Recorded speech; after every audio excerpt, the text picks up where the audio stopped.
بسم اللہ الرحمن الرحیم۔ السلام علیکم۔ اللہم صلی علی محمد وعلی آل محمد کما صلیت علی ابراہیم وعلی آل ابراہیم انک حمید مجید۔ اللہم بارک علی محمد وعلی آل محمد کما صلیت علی ابراہیم وعلی آل ابراہیم انک حمید مجید۔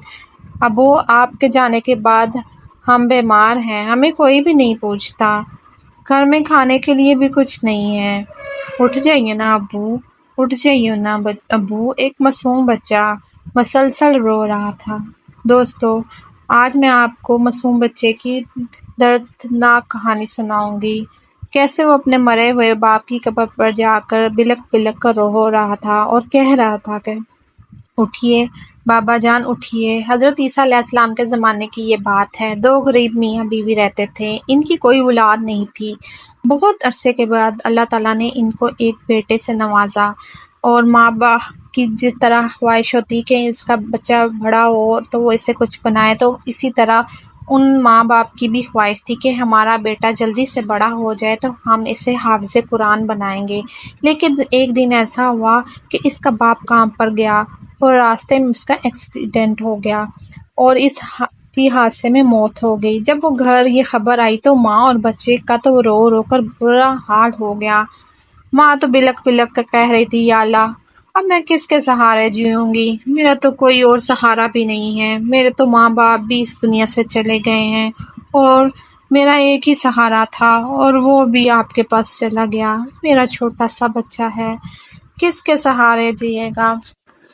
بچہ بہت زیادہ چھوٹا تھا اور باپ کے کفن دفن کا انتظام کیا گیا۔ وہ بچہ ابھی چھوٹا تھا، اس لیے ماں نے سوچا کہ اب اس بچے کو کھلانے کے لیے مجھے ہی مزدوری کرنا پڑے گی۔ وہ لوگوں کے گھروں میں جا کر کام کرنے لگی، دن کو محنت مزدوری کرتی، رات کو کپڑے سلائی کرتی، تاکہ وہ اپنے بچے کا پیٹ بھر کر 2 وقت کا کھانا کھلا سکے۔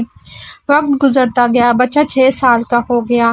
ماں اس بچے کو ایک مدرسے میں داخل کروا دیا۔ بچے کے پھٹے پرانے کپڑے ہوتے تھے، لیکن وہ بچہ ذہین بہت زیادہ تھا۔ وہ اپنی ماں کے ساتھ 5 وقت کی نماز بھی پڑھتا تھا۔ ایک دن ایسا ہوا کہ وہ بچہ مدرسے میں پڑھنے کے لیے گیا تو اس کے کپڑے ظاہر ہے پرانے تھے، وہ غریب تھے، تو بچے اس کا مذاق اڑانے لگے اور وہ سسکتا ہوا گھر واپس آ گیا اور آ کر اپنی ماں کو سارا واقعہ بتایا۔ ماں اس کی باتیں سن کر تڑپنے لگی اور اللہ سے دعا کرنے لگی۔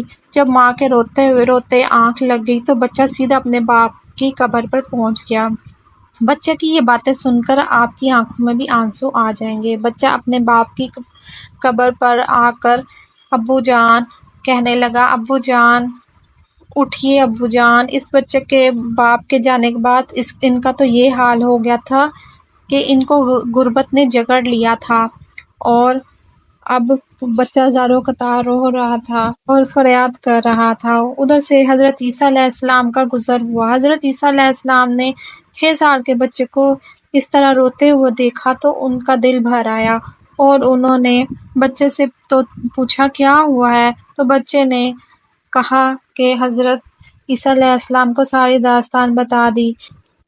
تو حضرت عیسیٰ علیہ السلام نے کہا کہ اگر تم اپنے باپ سے ملنا چاہتا ہے تو میں تھوڑی دیر کے لیے تیرے باپ کو قبر سے باہر نکالوں گا۔ بچے نے کہا، آپ کا یہ مجھ پر احسان ہوگا۔ تو حضرت عیسیٰ علیہ السلام نے 2 رکعت نماز پڑھی اور نماز پڑھنے کے بعد اللہ تعالیٰ سے دعا کی، اور اس کے بعد قبر کی طرف اشارہ کرتے ہوئے فرمایا کہ اے مردے، اللہ کے حکم سے زندہ ہو جا اور قبر سے باہر آ جا۔ جیسے ہی حضرت عیسیٰ نے یہ فرمایا، مردہ اللہ کے حکم سے باہر آ گیا تو ایک دم قبر پھٹی اور اندر سے ایک شخص کلمہ پڑھتا ہوا باہر نکل آیا، لا الہ الا اللہ، اور پھر باہر نکل آیا تو اس کے چہرے پر نور ہی نور تھا۔ اس نے اپنے اوپر سے مٹی جھاڑتا ہوا باہر نکلا، اور حضرت عیسیٰ کو ایسے محسوس ہوا جیسے اس کی قبر جنت کے باغوں میں سے ایک باغ بنی ہوئی تھی۔ سبحان اللہ! اس قبر کے اندر سے خوشبو آ رہی تھی، عطر کی خوشبو آ رہی تھی۔ ایسا لگتا تھا جیسے قبر سے باہر جنت ہی جنت کی خوشبو پھیلی ہو۔ اور وہ شخص جیسے ہی باہر نکلا تو اس کے بیٹے نے اس کو دیکھا تو اپنے بیٹے کے سر پر ہاتھ رکھتے ہوئے کہا، اے میرے بیٹے، میں نے تیری فریاد سن لی ہے، مگر اپنے دونوں کانوں سے باپ کی ایک نصیحت سن لو۔ جو مزہ غربت میں ہے وہ مزہ امیری میں نہیں ہے۔ جو سکون اطمینان غربت میں ملتا ہے وہ سکون اطمینان امیری میں بالکل نہیں ملتا۔ امیری میں تو صرف دولت ہے اور سکون صرف اللہ کے ذکر میں ہے۔ اس لیے تم نے جو بھی حاصل کرنا ہے وہ اللہ کے حضور جھک جاؤ اور اللہ کی چوکھٹ پر جھک کر ہی حاصل کرو۔ اللہ سے مانگو، جب بھی جھکنا اللہ کے سامنے جھکنا، کبھی بھی کسی سے نہ مانگنا۔ تیرا باپ ساری زندگی غربت میں ہی گزار گیا۔ میں نے 2-2 3-3 دن کے فاقے کاٹتا تھا، 3 کچھ کھانے کو نہیں ملتا تھا۔ جب میں صبح کو کھاتا تو شام کو کچھ کھانے کے لیے نہ ہوتا، جب شام کو کھاتا تو صبح کے لیے کچھ نہ ہوتا۔ میں نے جب بھی کھانا تیری ماں کو ہی کھلایا، حلال لقمہ کھلایا۔ میں نے جب بھی مانگا صرف اپنے رب سے مانگا اور کسی کے آگے ہاتھ نہیں پھیلایا۔ میرے بیٹے، اگر تم نے اللہ کے نیک بندے بننا چاہتے ہو تو غربت کی زندگی بسر کر۔ یہ 4 دن کی زندگی ہے، گزر جائے گی۔ اس کے بعد کیا ہوگا؟ موت آئے گی اور اللہ اکبر، مر جانے کے بعد جب تو قبر سے اٹھایا جائے گا تو پھر دیکھے گا قبر کے اندر نور ہی نور ہوگا۔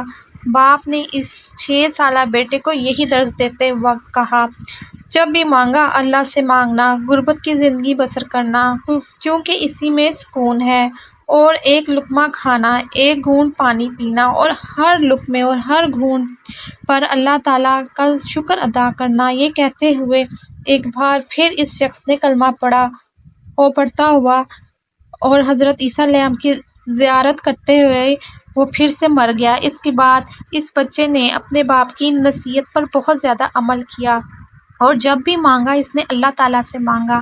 اس بچے کو اس کی قدر عطا ہوئی اور اللہ تعالیٰ نے اس کو بادشاہ سے بھی زیادہ امیر کر دیا اور ہر کوئی اس کو رشک بڑی نگاہ سے دیکھتا اور اللہ تعالیٰ نے اس کے تمام گناہ بھی معاف کیے۔ اور اب اگر آپ کو یہ کہانی پسند آئی ہو تو میرے چینل کو سبسکرائب کر دیجیے گا۔ اس کے بعد اس بچے نے ہمیشہ اللہ سے مانگا جو کہ 70 ماؤں سے زیادہ پیار کرتا ہے۔ جب بچہ بلک کوئی بھی چیز مانگتا ہے تو ہمارا رب اس سے ضرور عطا کرتا ہے۔ اگر ایک ماں عطا کر سکتی ہے تو وہ 70 ماؤں سے زیادہ پیار کرتا ہے۔ اچھا، اب مجھے اجازت دیجیے۔ اللہ حافظ، اپنا بہت سا خیال رکھیے گا۔ Take care, bye bye.